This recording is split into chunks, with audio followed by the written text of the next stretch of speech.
Hello, everyone, and welcome back. Hope you're all having a wonderful day today.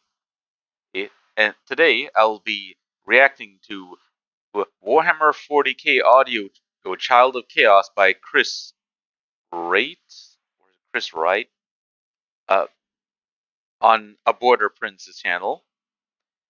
Well, this one was requested quite a while back, actually 4 months. Sorry to take so long to get to it, but yeah, Uh, this is the first. I think this may be the first thing that I'm reacting to by ABorderPrince. But yeah, there'll be a link to the original video in the description box below. Oh, and as always, is you should check out the original video. But let's you, what happens with Erebus, because I heard that this dives a lot into his character.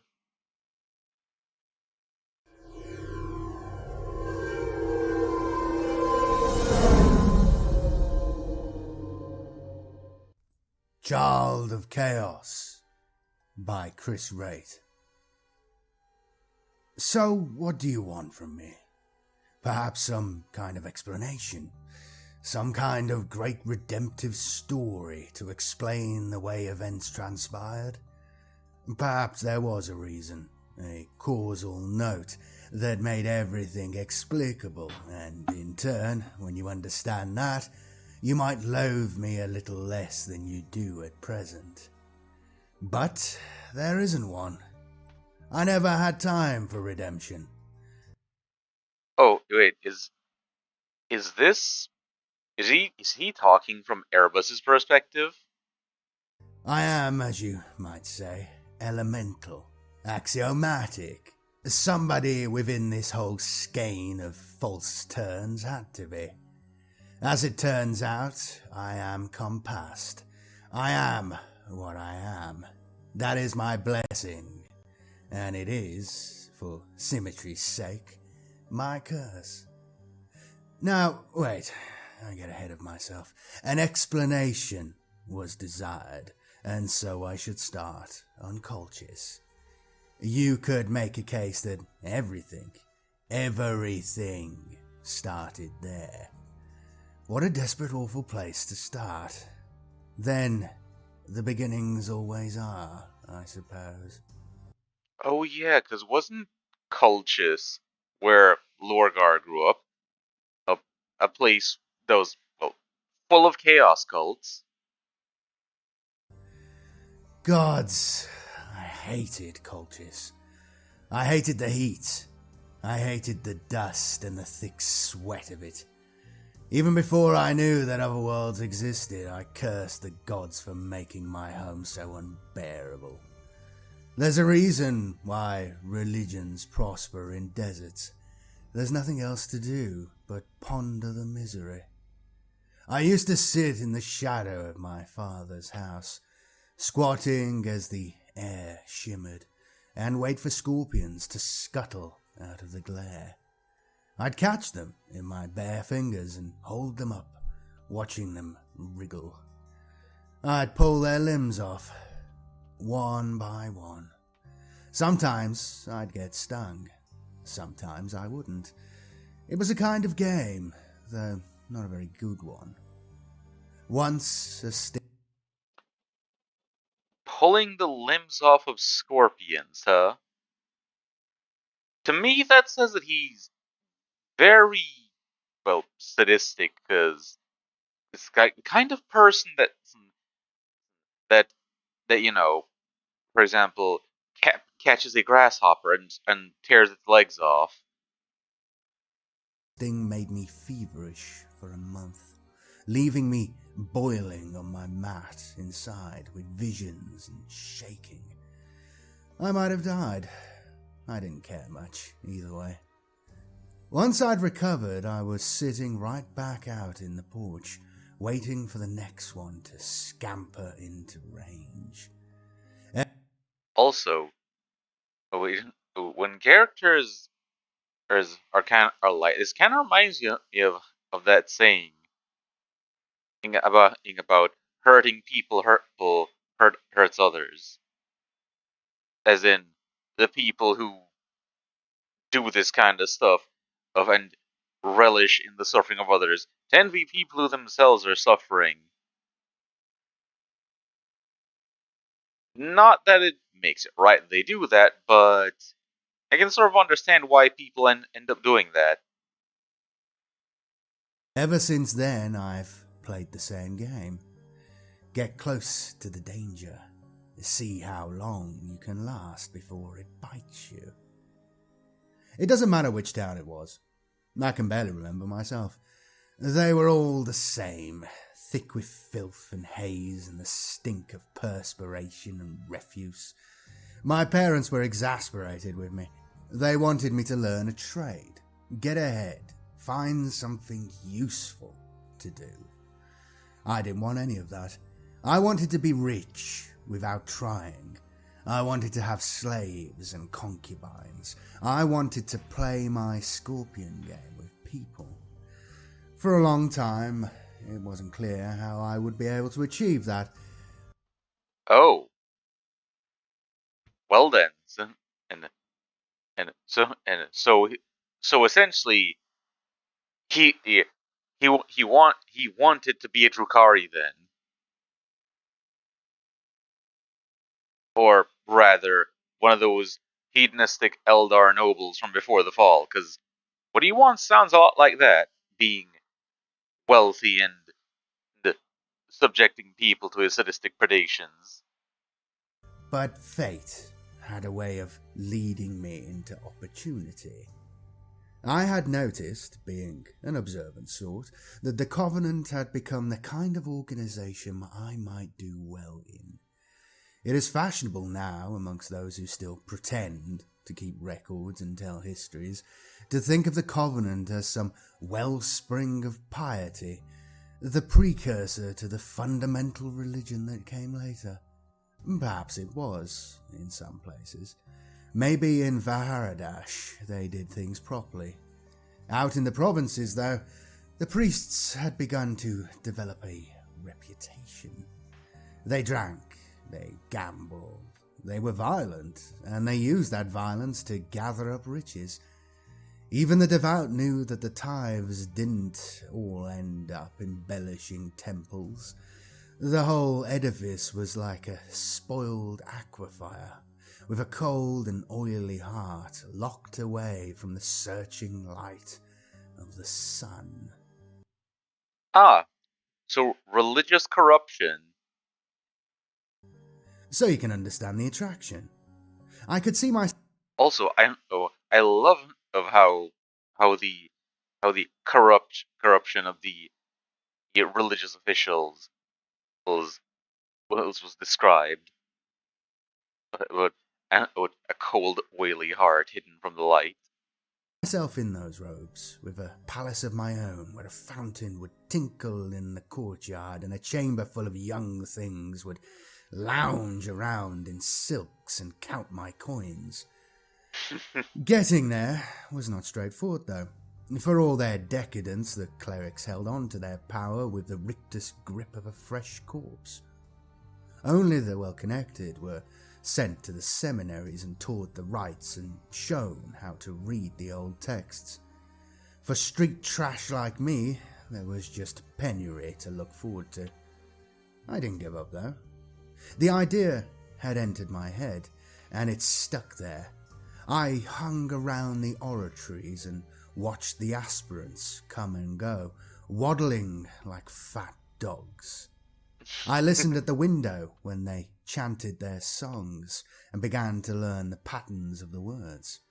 As I got older, I got bolder. I crept into the old scriptoria when the doddering masters had dozed off, and I stole books. Bit by bit, I started to piece together the catechisms and the litanies. It didn't make any sense, of course. They were just words. But I memorized a lot of it. It all came naturally. Of course it did. These were the words I was born to preach, whether or not I believed them. I did believe later, but back then they were just symbols, like codes on a lock. There was a young man in my settlement. Ah, so they had no meaning to him in particular at the time. A pious one, who had inked some words of the holy books onto his face and shaven head. Every day before dawn he would apply more henna, rewriting the sacred glyphs with only the aid of a polished silver bowl for reflection. For this he was considered something of an inspiration in our fly-blown township. Even my own mother, a fat and lazy slattern if ever there was one, noticed his diligence. "Why can't you be like him?" she would complain, picking at her fingernails and watching me sitting idly in the porch. "Why can't you be more like Erebus?" Oh Now, yeah, because he actually killed a guy and stole his name and identity. you see, thoughts like this have a terrible power. I took her words to heart. I pondered them, and I thought to myself, why can't I be more like Erebus? I was thinking the same thing as I garroted that young man. I might even have said the words out loud as I twisted the string and watched his eyes bulge and pop.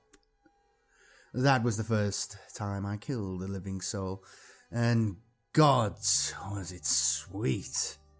My heart was pumping and my face was glowing.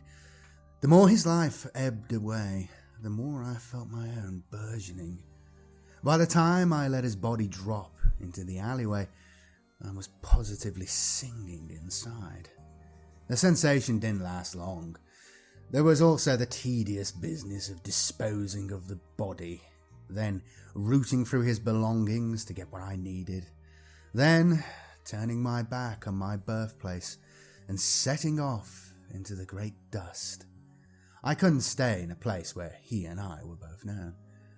I never once regretted it. I walked out under the southern gate with the stars rising and the heat of the day ebbing, wearing a dead man's robes, and with a dead man's script inked neatly on my shaven head. Ah, there you go. There is the irony. The marks on my flesh, the ones that mark me out as me, were never really mine. I wore them after that to ensure my stolen name and persona were never questioned. In time, I half forgot their origins, and I began to care more about what I was writing. By the time I reached for the tattooist's needle, the words had changed, and the act was more than one of disguise. Originally, though, it was all just lies. So, what was my original name? Just like the place where I was born, that genuinely doesn't matter. I have become like a demon, nurturing a secret moniker that only the Empyrean echoes. I certainly will not tell you. Some things even the gods don't know. I was lucky, or fated, maybe, to be learning my craft at such a time. I was just a boy, as all the seminary acolytes were. My stolen papers and my lies soon found me ensconced at another institution. I studied as little of the genuine theology as I could, but was assiduous in observing the more worldly paths of power. I saw how the priests maintained discipline within the great cathedrals. I saw how fear and ecstasy could cow an entire population.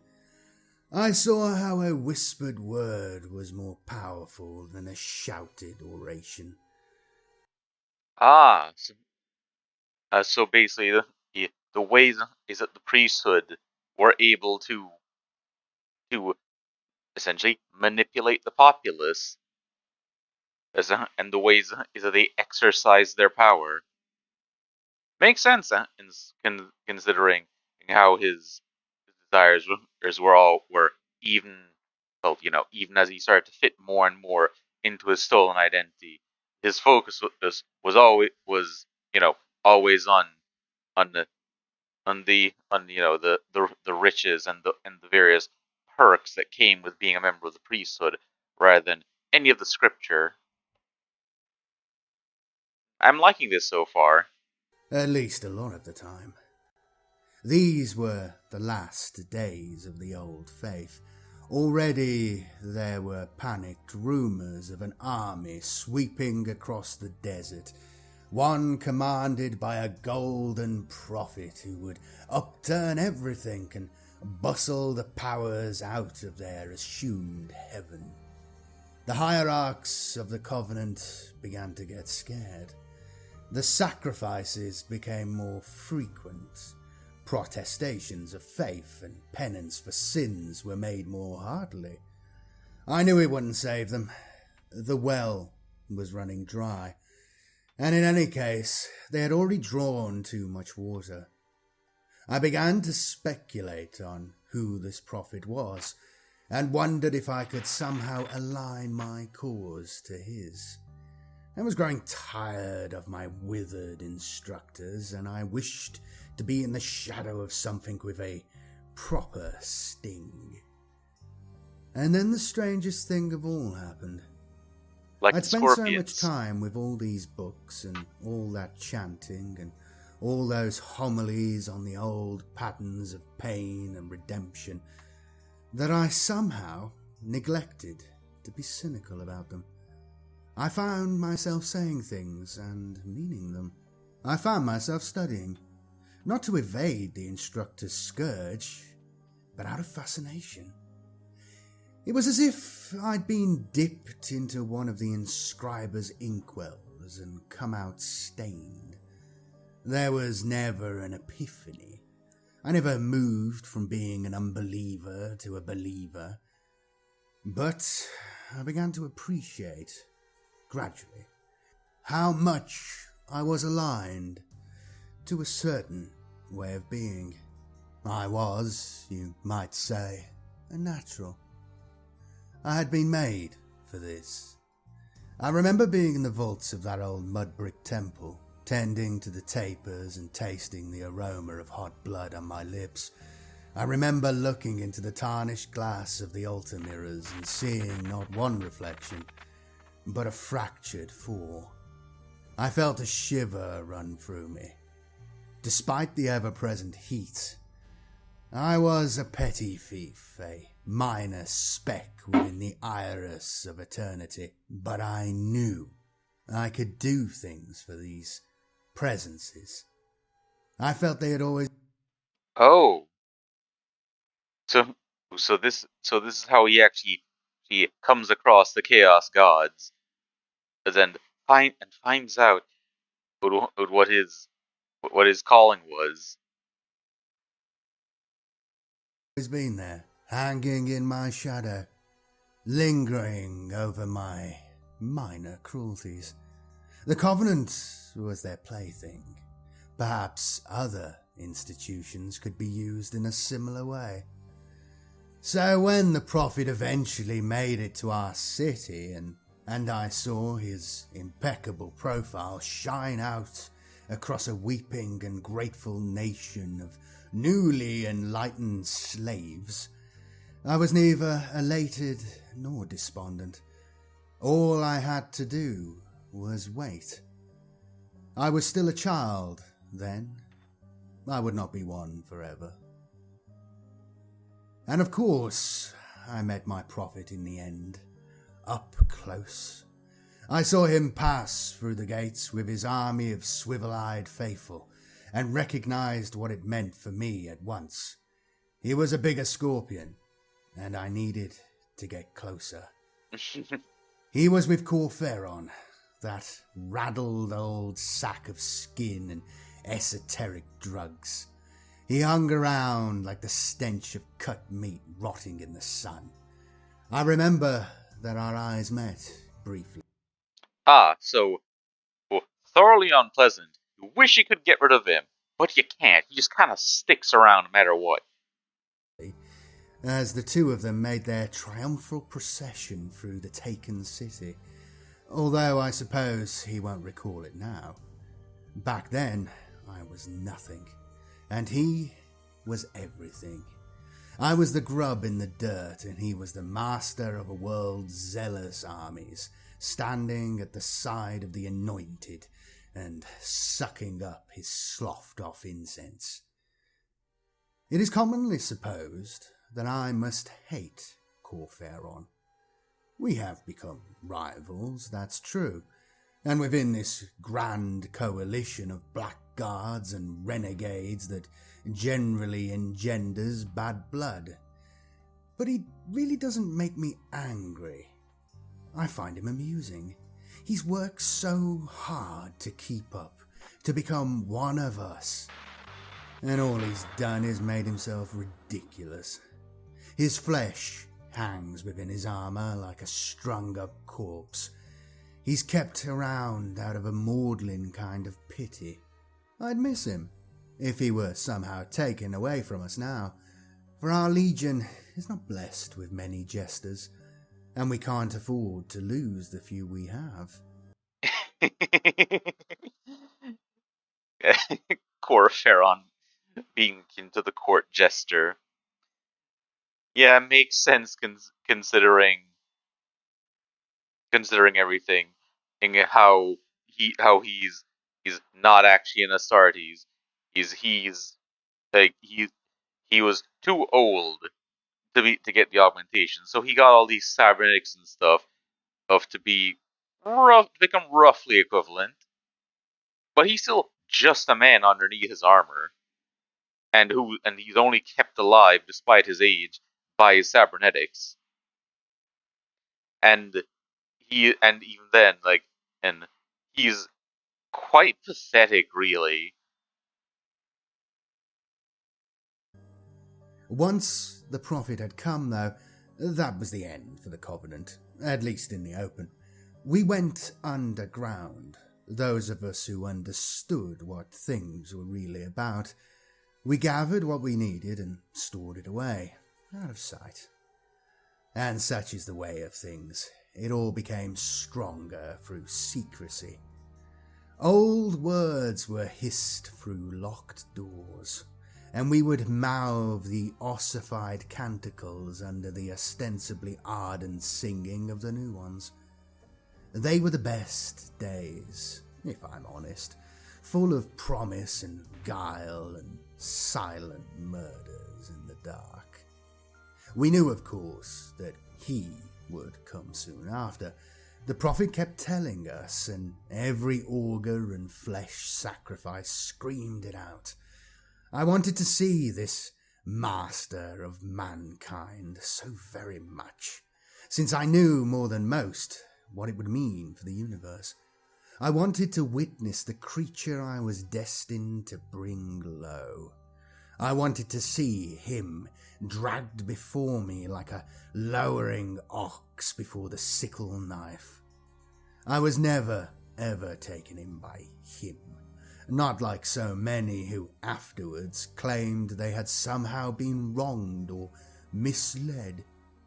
I knew right from the start. I knew before he even set foot on my dry as bones homeworld. I knew all this because I've never aspired to be anything other than what I am.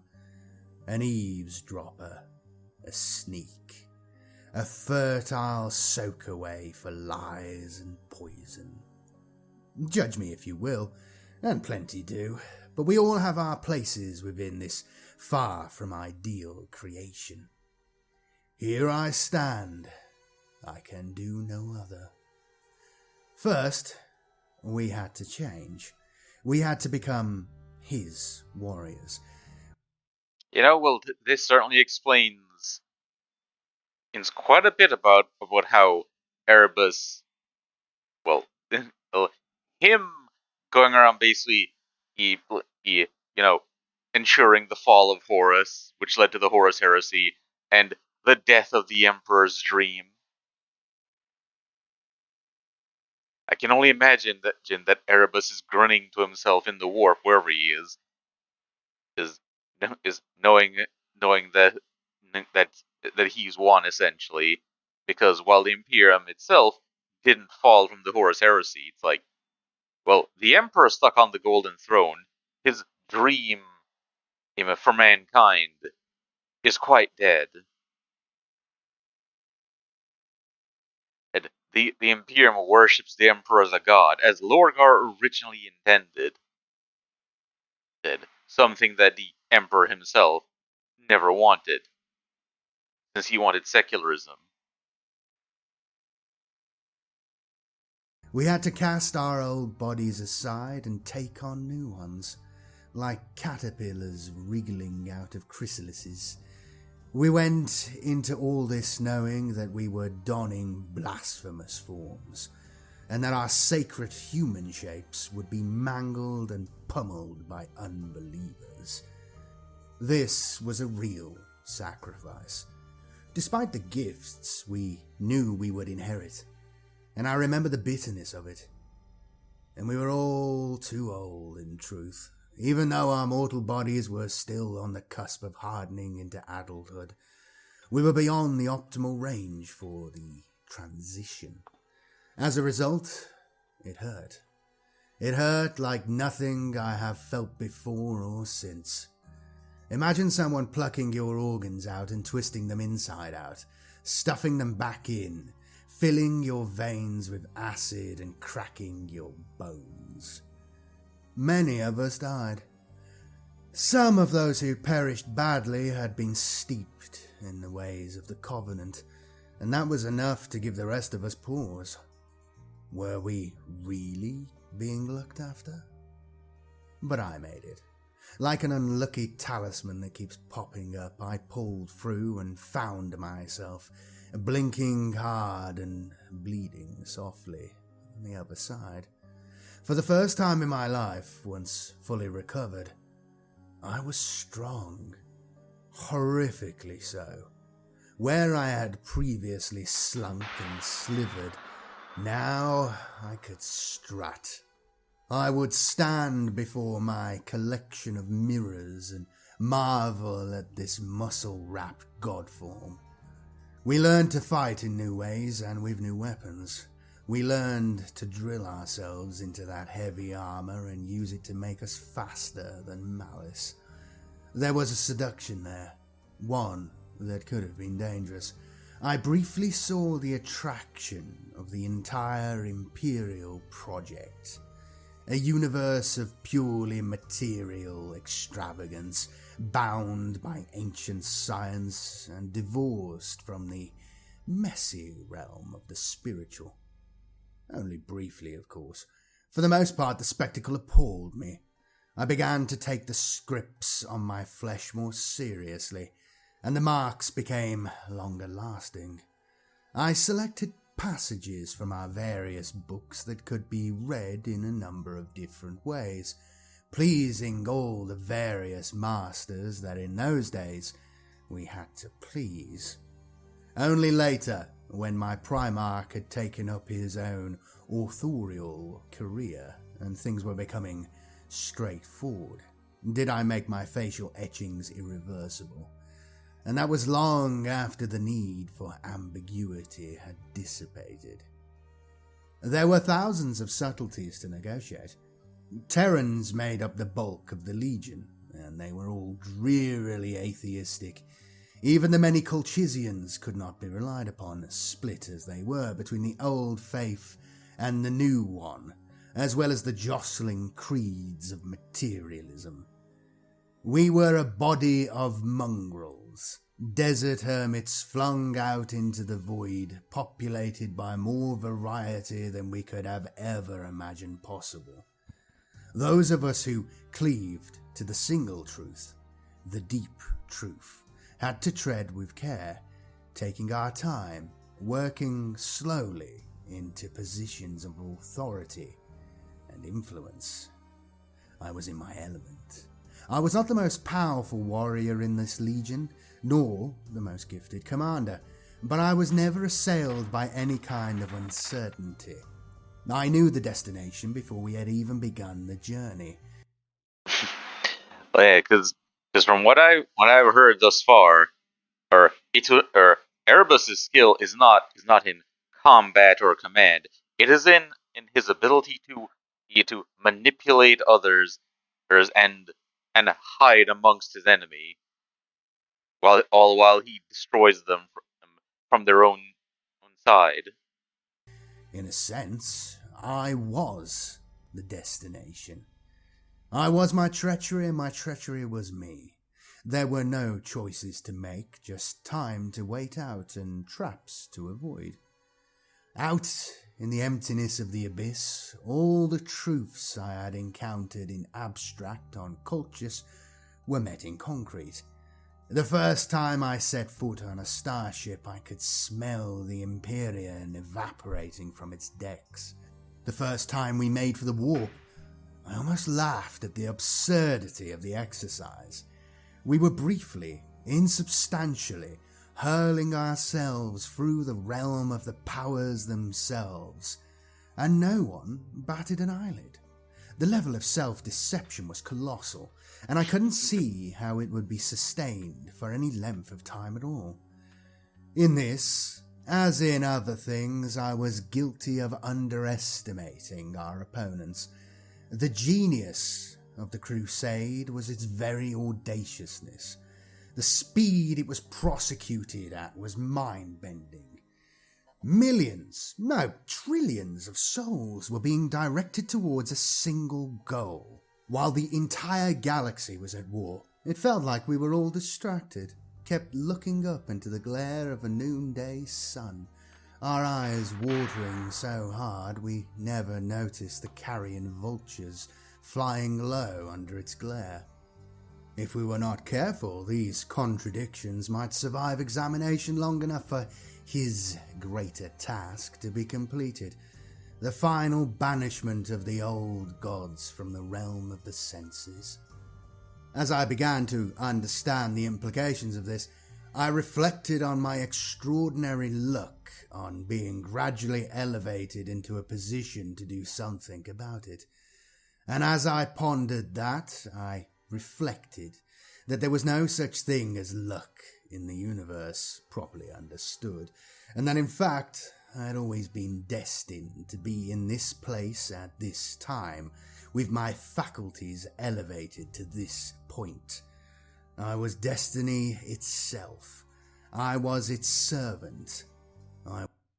Ah, yes, the twisted skeins of fate, as the Eldar would say. Was its hand. But until the moment of crisis came, we were all dancing around one another in geometrical figures, like some great brass orrery, agents of two divergent futures, with all our pawns and our capital pieces on the board. I could feel that the underlying... Also, I really enjoy the language used in this. It really also hammers home the way that Erebus thinks of things with the moving people like chess pieces, is and the sense of control that he has over others with his manipulations. currents were accelerating, melding into one another and becoming stronger by association. The Pantheon was uncommonly united, putting aside its essential antagonism in favour of one new and vital objective. I could not divine much more than that, for at that time almost all my efforts were bent on understanding and prospering in this new and unsettling world of system conquest. Oh yeah, because the Chaos Gods put aside the great game for a moment because of how much a threat the Emperor was. But I did understand that we were all teetering on a narrow fulcrum, apt to collapse one way or the other soon. Another thing did become steadily apparent. The violence we were unleashing was a danger to our enemies, even as it brought the known galaxy under the heel of terror. The deaths were mounting, the pain increasing, across such vast distances that had an effect. I began to feel that the old powers were closer to me than they had ever been, and that if I could simply reach out, extend an armored finger ahead of me, I might somehow touch them. I have never lost that feeling. The Pantheon has remained close to me ever since.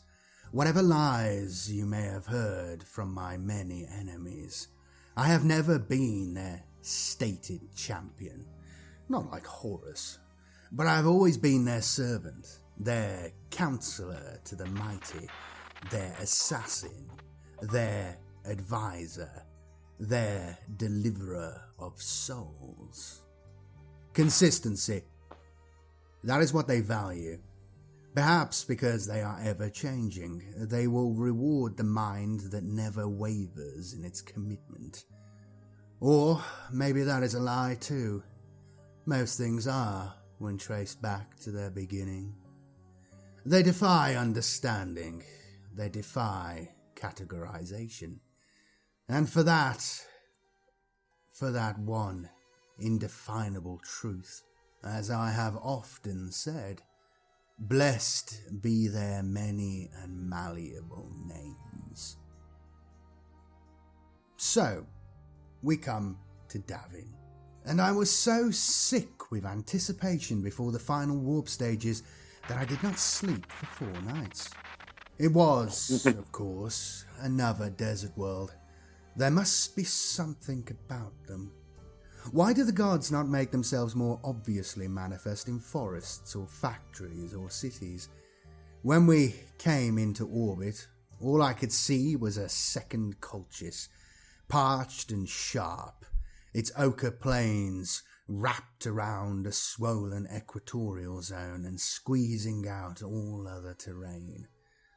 Once we'd made planetfall, it soon became apparent what the key difference was. The inhabitants were human, but only just.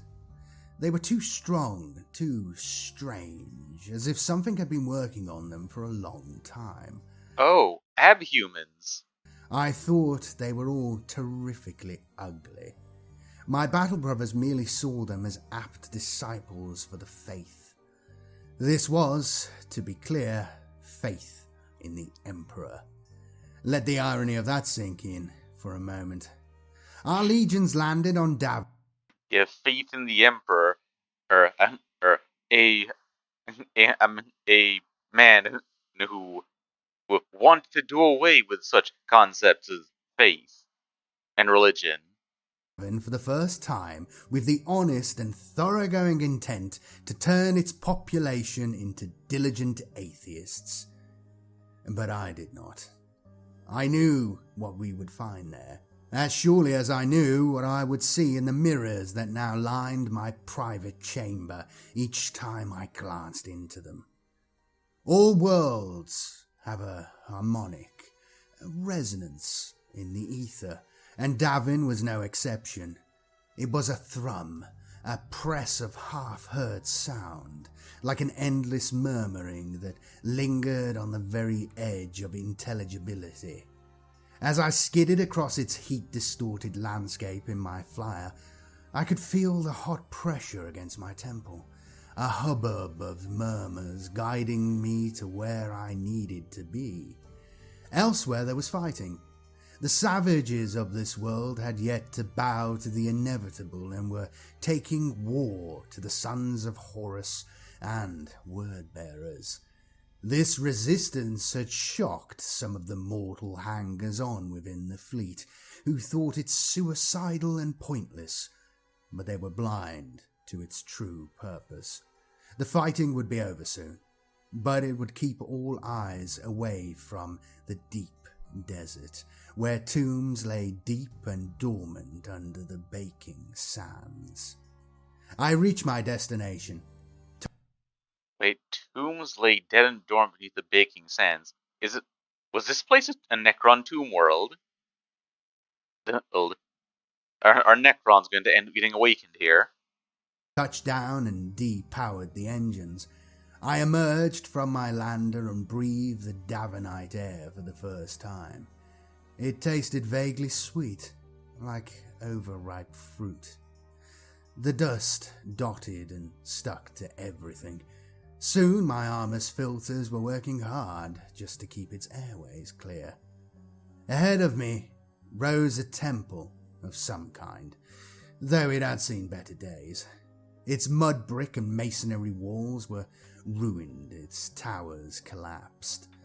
Old stains from old fires still marred the crumbling stonework, and its many doorways were open and gasping in the heat. I glanced down and saw a ribbon serpent slithering around my ankle.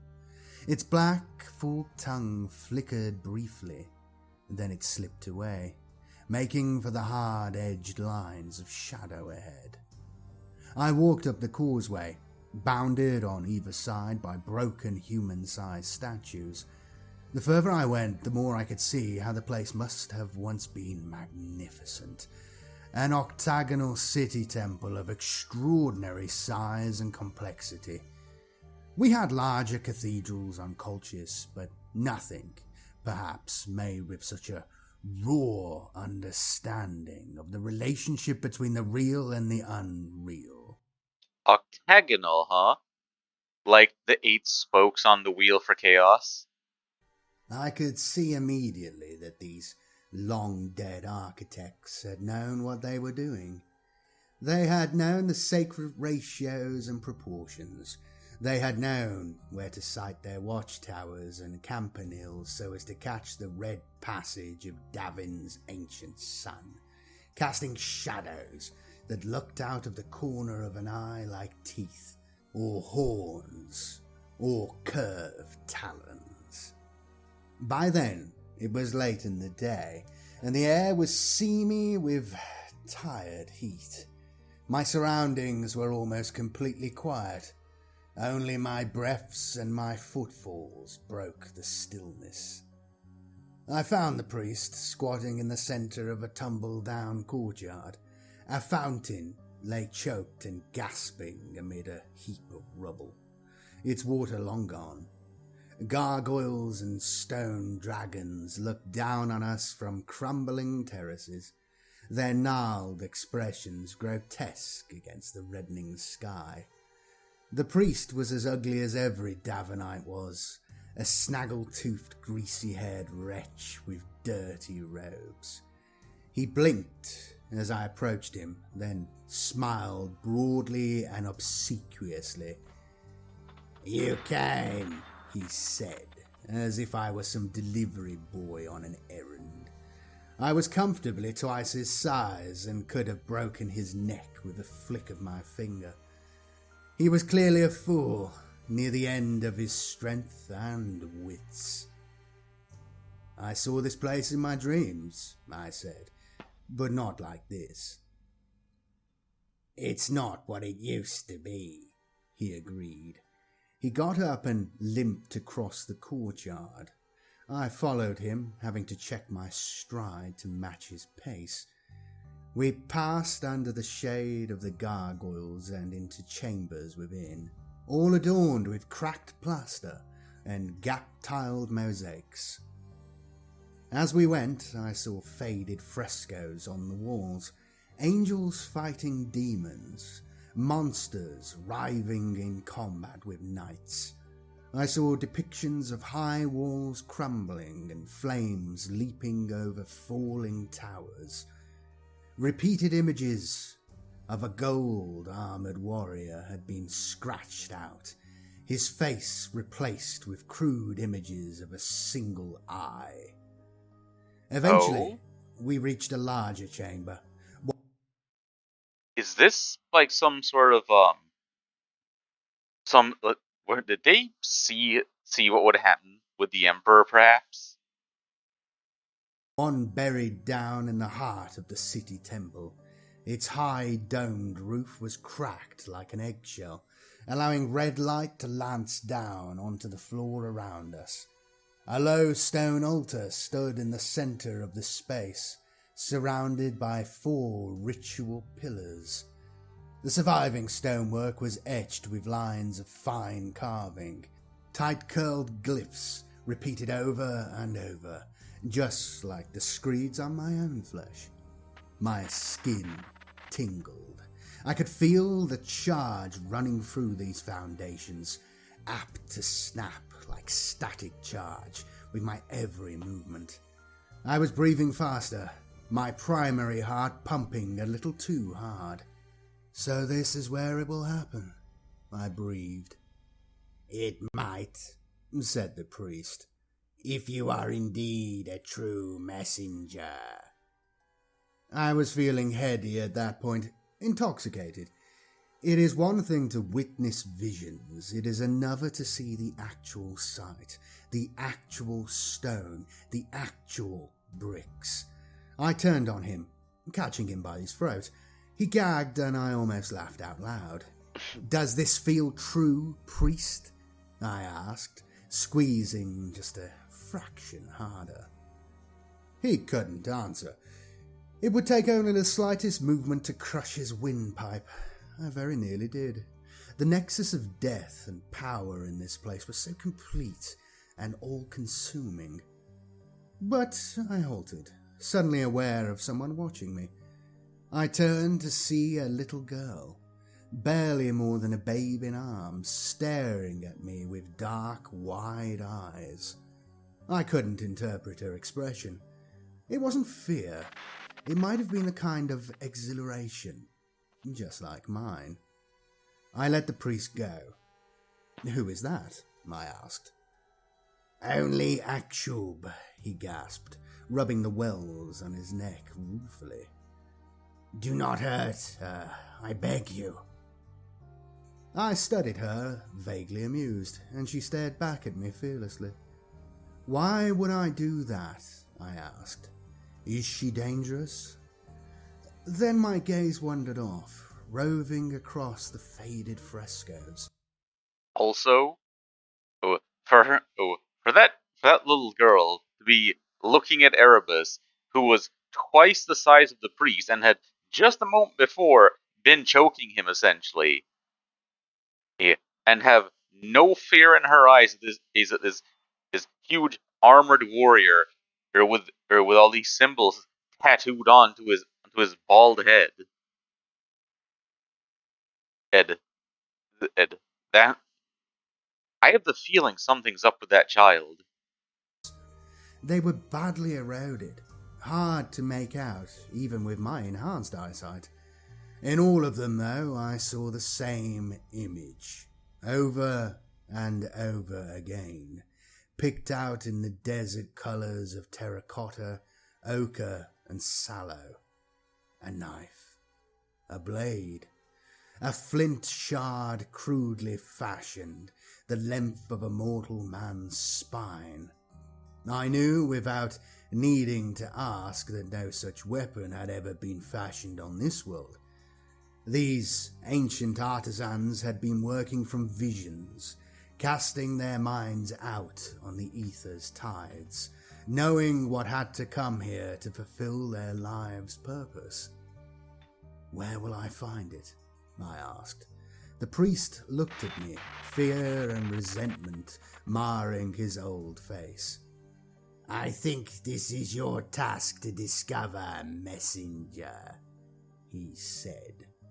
I smiled dryly under my helm, feeling my new tattoos flex across my skin. It was a good irony to leave this dried-out old husk to meet me here, the desperate last cough of a half-dead people. If I had waited another decade, there might have been no one left at all. Just the stones and the dust and the serpents in the sand. "Rebuild it," I said coldly, looking at the state of the walls and the roof. "A governor will be appointed when the fight is over. He'll ensure you have what you need. Rebuild it all just as it was." The priest grinned pathetically. "There are so few of us left. Can you not send us help?" I knew what he wanted. Slaves culled from our many conquests. The kind he dreamed of owning ever since he had learned the words of the old curses. So just like the other, there's who are all the way over on cultures, is the religious leaders who fattened themselves both literally and metaphorically on the spoils of their world. I didn't bother giving him an answer. He glanced back over at the girl, who hadn't moved. She squatted in the darkness, watching and saying nothing. "I'll see you again," I said, sealing the deal. And for all of this I'm hated. For being there at the outset, for laying the foundations that others would willingly build on. I think they wish to find something in this story that explains things. Some moment of decision, some choice that could later be regretted or accounted for. But it's just as I said, none exists. I've always been on this road, never turning, never deviating. A long time ago, aware of my limitations, I formulated an expression to capture my condition. Blessed is the mind too small to doubt. I am very attached to this maxim and propagate it wherever I can. I hope it will be taken up with enthusiasm once our task is completed and the false emperor is expunged from eternity. How ironic, considering how that line gets parroted within the Imperium. For now, though, I am content. I am loathed by those I betrayed and loathed by those I guided into betrayal. I have brought a war master to the truth and cracked the galaxy's vaults to speed his armies. I have burned worlds and been burned by them. And who thanks me for this? This rebellion does not even bear my name. It bears the title of the scorpion I stayed closest to, the most dangerous of the breed who will ever live. Now I observe my disgrace. Ah, yes. Imagine if it had been known as the Erebus heresy. I consider the wounds I have suffered and the pain that will dog me forever. I consider those that inflicted such ignominy upon me, and how they started their story so nobly, and will end them in the gutter. They hate me, not because of what I am, but because of what they were. They hate me because they turned, and I did not. The records of our enemies call us all turncoats, but I change no allegiance.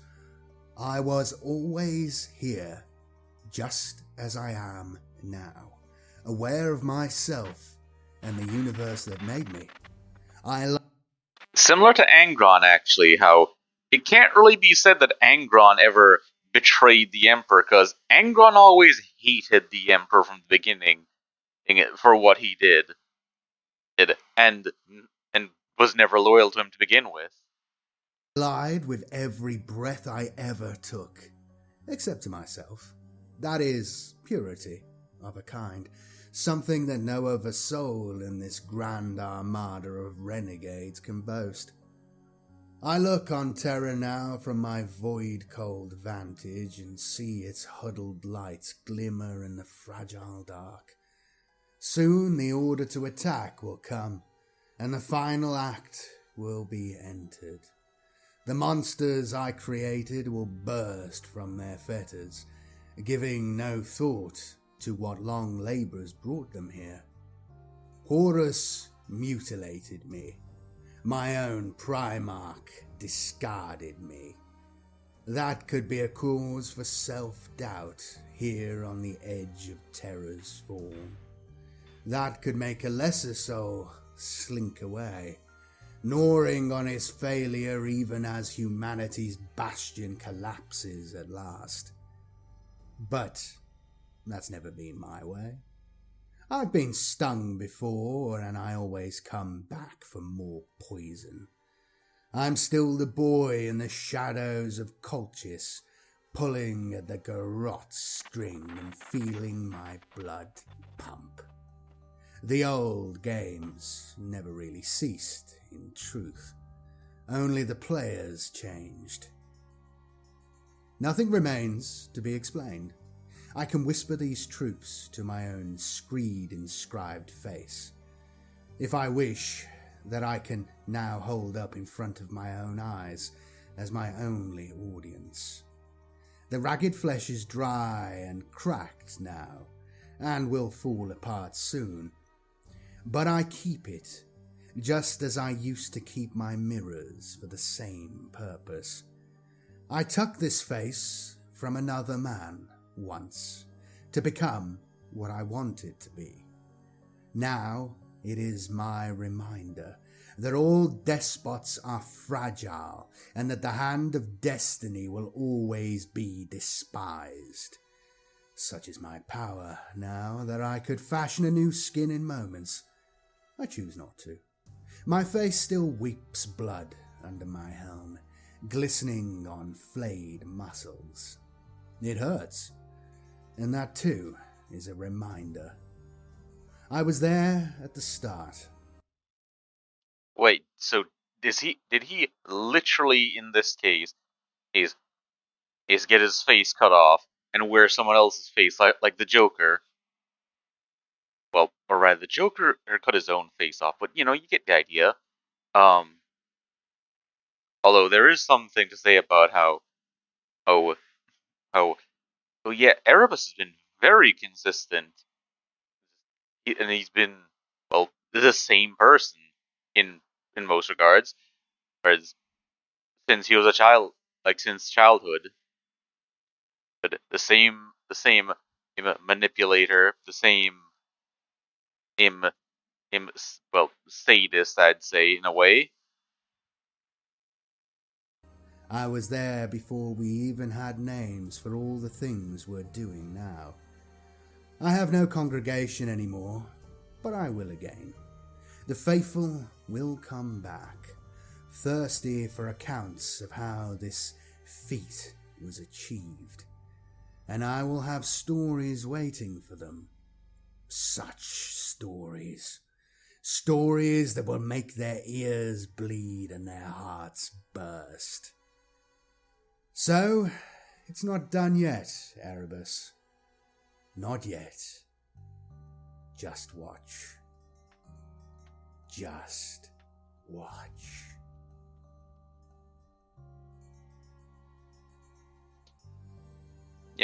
There's something. Thanks everybody for watching. I thought this was amazing.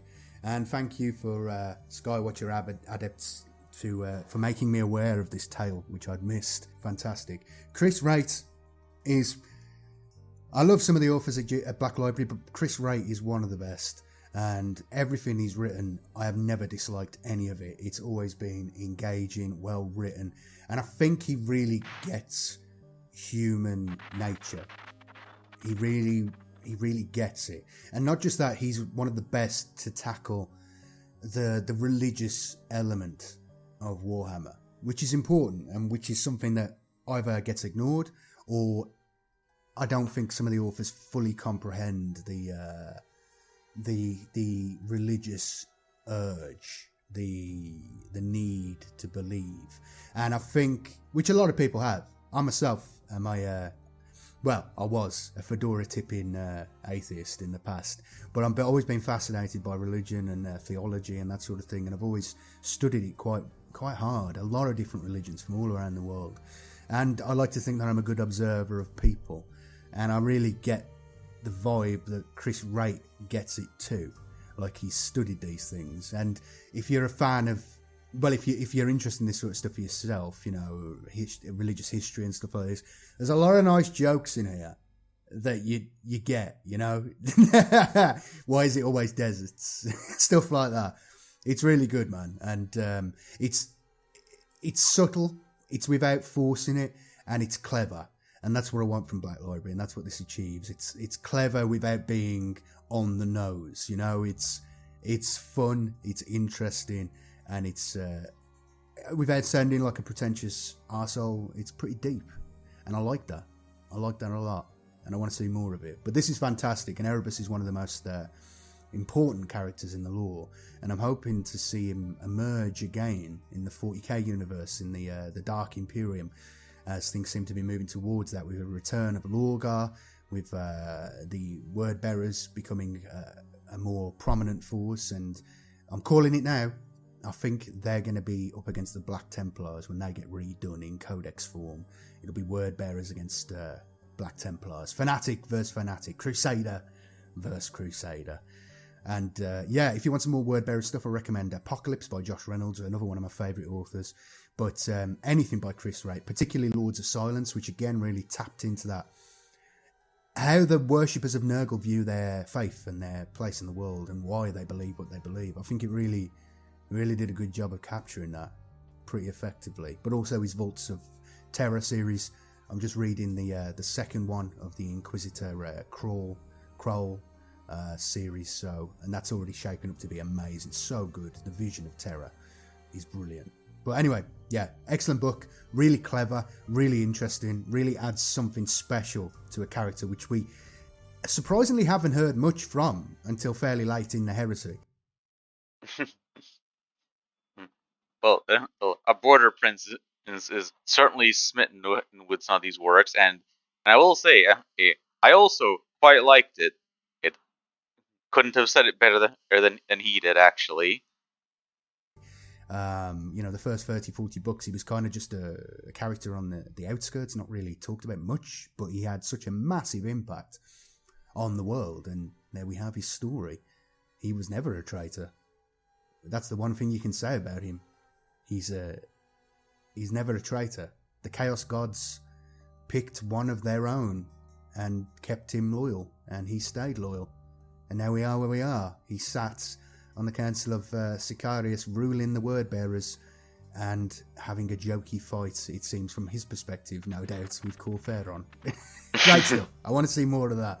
Oh yeah, and if you're interested in the Word Bearers in particular and how they are, I think the Word Bearers trilogy by Anthony Reynolds. I'm not sure if he's related to Josh Reynolds or not, but he did a fantastic sort of free book series on the Word Bearers, so definitely worth picking that up.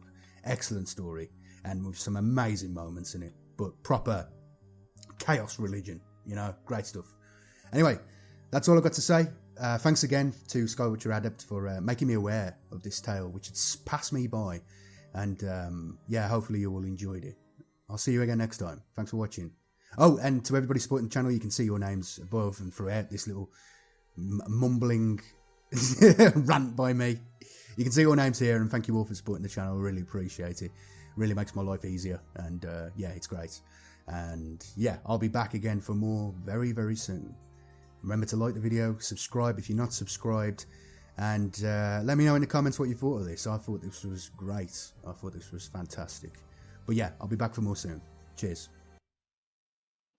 And that was very fun to listen to, and I think ABorderPrince did a great job narrating it, and that Chris Wraight it did a great job with writing, as ABorderPrince said.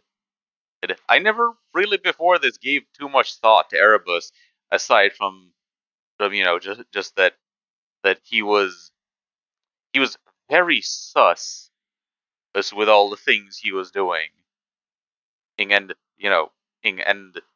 and well, with both he and Corferon on making sure to turn Lorgar to the Chaos Gods, and corrupting Horus, and all this stuff that Erebus did.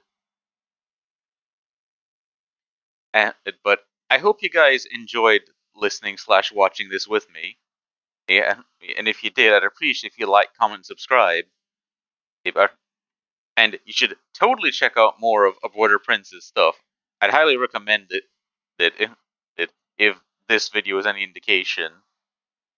But until next time, I hope you all have a wonderful night. Ta-ta!